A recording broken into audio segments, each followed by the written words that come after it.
እየተፈጠሩ ያሉ ነገሮች ትክክል አይደሉም። የፈለገውን ነገር ተመልሼ ጭቃ ውስጥ መውኳት አልፈልግም። ስመጣ ነገሮች ተፈተው ተስተካክለው እንዲጠብቁ እኔ ደግሞ ነገም ቢሆን ለያየ አይደለም ከትዳርሽ የምፈልገው ነገሮችን ፈርቶ አንተ ስላልክ አይደለም እኮ ወይ አንተ ስላለያየን ወይ ያያለን ማለት አይደለም። እኛ በራሳችን ተማምነን ተነጋግረን ነው አሁን እዚህ ጋር የወሰንነው። አሁን ወስኛለሁ። በእናትሽ ታውቂያለሽ ወስኜ ከተነሳው አይኔ ማጠፋው መከታ ክብሬ የሆንከው ወንድሜ የኔ ትዝታ ሰላሙን ጥዋት ማታ ዘወትር አይኔ ማጠፋው መከታ ክብሬ የሆንከው ወንድሜ የኔ ትዝታ ሰላሙን ጥዋት ማታ ታለቅስ ነበረና እኔ ያስለቀስኳት ምናምን ያስከፋዋት ይመስለኛል ሁሌ ስታለቅስና በቃ በዛ መሀል ብዙ ነገሮችን አስብ ነበረ።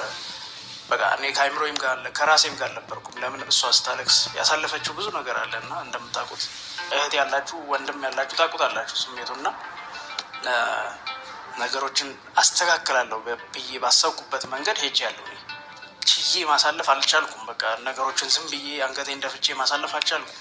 እዛው ሲቀለልባት እያየ ቁጭ ማለት አልቻልኩም እና እሷ አይምሮዋን አስተካክላ በሁኔታው ባለው መንገድ አይምሮዋ ሲስተካከል ሁሉ ነገር ማስተካከል ትችላለች ብዬ አስባለሁ። እኔም ደግሞ እንደዚህ ማድረገው እሱ ላይ ማስፈራራው እንደዛም ለመደባደብ ደረጃ ምንደርሰውም እኔ ነገሮች እንዲበታተኑ እንደዚህ ተራርቀው እንዲቀሩ ሳይሆን እኔ ነገሮችን አስተካክዬ ያለውን ነገር በቃ እሱም ፈርቶ ያለውን እሱ ቤተሰብ አክብሮ እሷንም አክብሮ ይወዳታል አውቃለሁ። ግን እውነት የሚወዳት ከሆነ ቤተሰብ አክብሮ ያለውን ነገር እዛ ሄዶ ማስተካከል ይችላል ብዬ ስላሰብኩ ነው። እና ቤተሰብ ጋር ደግሞ ያለውን ቅሬታ ታውቁታላችሁ። ቤተሰብ ማክበር ግዴታ አለብን። ከቤተሰብ ጫና ስር መውጣት አንችልም እኛ እና አሁን ደግሞ ቤተሰብም እዛ እያስጨነቀን ነው። ቤተሰብም ጋር ያለውን ነገር ሄጄ ማስረዳት አለብኝ። ያው እንግዲህ ሻንጣም ይዣለሁ ዛሬ ያው ሄጄ ያለውን ነገር ማስረዳት አለብኝ። እሷም አታውቅም። እንግዲህ የሄድኩ መንገድ ላይ እንዴት ነህ? ሰላም ነው? ሁሉ ሰላም ነው?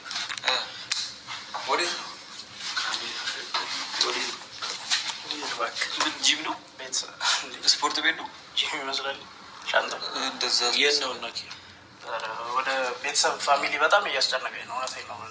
የምርን ነው? ማርያም ፋሚሊ በጣም እየተጨናነቀ ኪራ ቆይ ውብዬ ታውቃለች? ውብዬ ታውቃለች? ናሆም ውብዬ ጥራት ወይ ውብዬ ታውቃለች? ውብዬ ለምን ዝም አትሉም? እሷ እሺ ምንስ ብታስቀይመኝ እንዴት እቀየማለሁ? እሺ አይደለም እዚህ የነበረ ነገር አለ እንደ ያልተመቸ ነገር ምናምን ካለ ንገረኝ እንዴ። ኩቻ ሻንጣው ነው።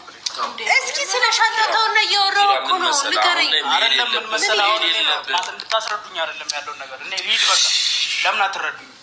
ቤተሰብ ጋር ሄጄ ያለውን ችግር መፍታት አለብኝ። ኪራ በፈጣሪ አሁን ያለውን ነገር ያያደለ ኪራ እንዴ ቢያንስ እኮ ውብዬና ናሂን ማለት ነው አንድ ማድረግ አለብን። አሁን ለማስታረቅ መታገል አለብን።